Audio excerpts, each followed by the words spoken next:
தாமரை சொந்தங்கள் அனைவருக்கும் வணக்கம். பாரத் மாதா கி ஜெய்.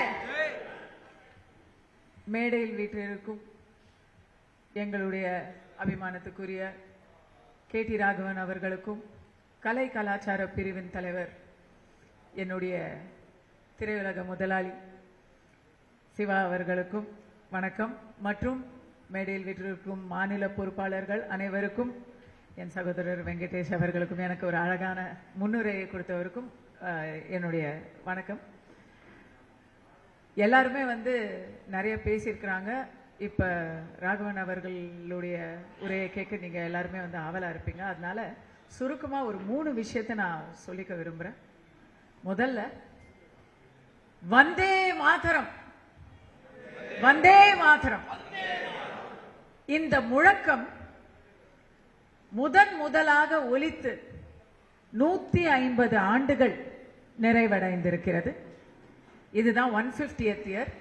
இந்த 150th இயர்ல சென்டர்ல நிறைய இதுக்கான ஐடியாஸ் முன் வச்சிருக்கிறாங்க.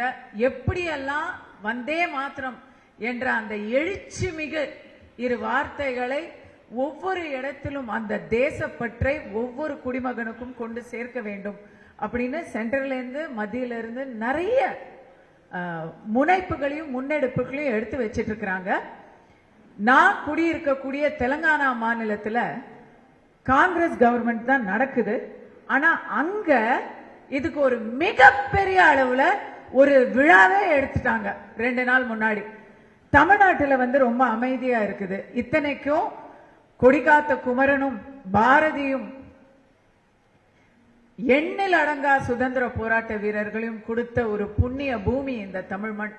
இங்க அந்த வந்தே மாத்திரம் என்ற குரல் இந்த வருடம் முழுக்க உறக்க ஒலிக்க செய்ய வேண்டும். அதற்கு கலை கலாச்சார அணிதான் சரியான. ஏன்னாங்க இது லீகல்லையோ இல்ல அக்ரிகல்ச்சர்லயோ இன்டெலெக்சுவல் விங்கிலையோ பரப்புறதை விட கலை கலாச்சார அணியில மிக சுலபமாக இதை கொண்டு போய் சேர்க்க முடியும். அதனால இதுக்கு தனிப்பட்ட முறையில எங்களுக்கு இதற்கான ஒதுக்கீடு, ஒரு பொருளாதார ஒதுக்கீட கொஞ்சம் சிபாரிசு பண்ணி வாங்கி கொடுத்தீங்கன்னா பட்டி தொட்டி எல்லாம் வந்தே மாத்திரத்தை ஒலிக்க செய்யலாம். இது எலெக்ஷன் இன்னும் சில மாதங்கள்லயே வரப்போகுது, தேர்தல். அதுக்குள்ளார, ஏன்னா தமிழ்நாட்டில் உங்களுக்கு தெரியாதது இல்லை.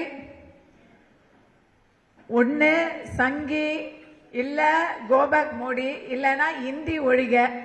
எப்பெல்லாம்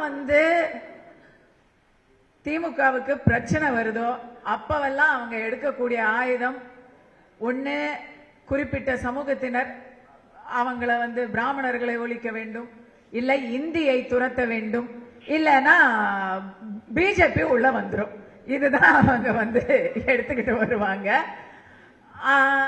அதுக்கு என்ன காரணங்கிறத யாருமே கேட்காத அளவுக்கு எல்லாருக்கும் பழகி போச்சு.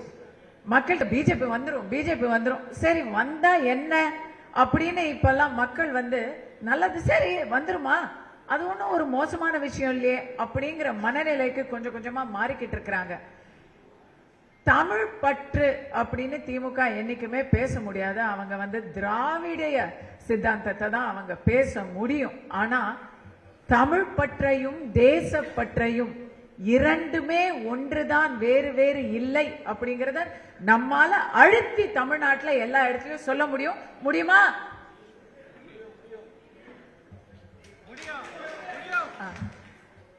தமிழ் பற்றும் தேசப்பற்றும் ஒன்றுக்கு ஒன்று தனிப்பட்ட விஷயங்கள் இல்ல, பிரிச்சு பார்க்க வேண்டிய தேவையே இல்லை. ஏன்னா சுதந்திர போராட்டத்தில் அந்தமான் சிறையை நிரப்பியவர்கள் அதிகபட்சமானவர்கள் தமிழர்கள். தமிழர்கள் ரத்தத்தை சிந்தி தியாக பூமி போன்ற படங்களை அன்றே எடுத்துதான் சுதந்திர வேட்கையை அவங்க உருவாக்கி இருக்கிறாங்க. அதை இந்த வருடம் நாம மீண்டும் கையில் எடுப்போம். கலை கலாச்சார பிரிவுடைய முக்கியமான ஒரு குறிக்கோளாக இது இருக்க வேண்டும். ஒன்று. இரண்டாவது, சினிமா திரைத்துறை இன்னைக்கு சில எங்க ஊர் பக்கம் சொல்லுவாங்க, என்ன ஆச்சு ஒரு மாதிரி ஆயிட்டிய அப்படி கேட்டா, ஐயா என்னப்பா பேய் பிடிச்ச மாதிரி இருக்குன்னு சொல்லுவாங்க. இங்க வந்து பூதம் பிடிச்சிருக்கு, என்ன பண்றது. திரை உலகம் வந்து ஒருத்தர்கிட்ட இருந்தா அந்த ஒருத்தர்கிட்ட எவ்வளவு வளர்க்க முடியுமோ அவ்வளவுதான் வளர்க்க முடியும். ஊர்கிட்ட இருந்தா அதோடைய வளர்ச்சி இன்னும் நன்றாக பரிணமிக்க முடியும். அதனால திரைத்துறை ஒரு சாராரிடம் மட்டும் சிக்கி இருக்கக்கூடிய திரைத்துறையை பலவர்க்கும் மீண்டும் கிடைக்குமாறு செய்ய என்னெல்லாம் பண்ண முடியுமோ அதெல்லாம் வந்து நம்ம கூடி நீங்க சிவா சார் நீங்க தான் சொல்லணும். திரைத்துறையை விடுவிக்கிறதுக்கு என்ன வழி அப்படிங்கறத ஒண்ணுமில்லை. இன்னைக்கு ஒரு சின்ன படம் எடுக்கணும்னா தமிழ்நாட்டில் முடியாது. ஒவ்வொரு ஸ்டேட்ல இருந்து ஒவ்வொரு சூப்பர் ஸ்டாரை வச்சாதான் படமே எடுக்க முடியும். அதுக்கு அதை விட சின்ன படம் எடுத்தா அதை ரிலீஸ் பண்றதுக்குள்ள போதும் ஆயிருது. அப்போ ஒரு நல்ல படைப்பாளர்களை எப்படி அடையாளம் கண்டுபிடிக்கிறது, அவங்களுடைய படைப்புகளை எப்படி நம்ம மக்கள் பார்க்க தயாரா இருக்காங்க, மக்கள் வரவேற்க தயாரா இருக்கிறாங்க. தீபாவளிக்கு வெளியான படங்கள்ல தீபாவளிக்கு ஒரு வாரம் முன்னாடி வெளியான கந்தாராவை தான் உட்கார்ந்து பார்த்துக்கிட்டு இருந்தாங்க.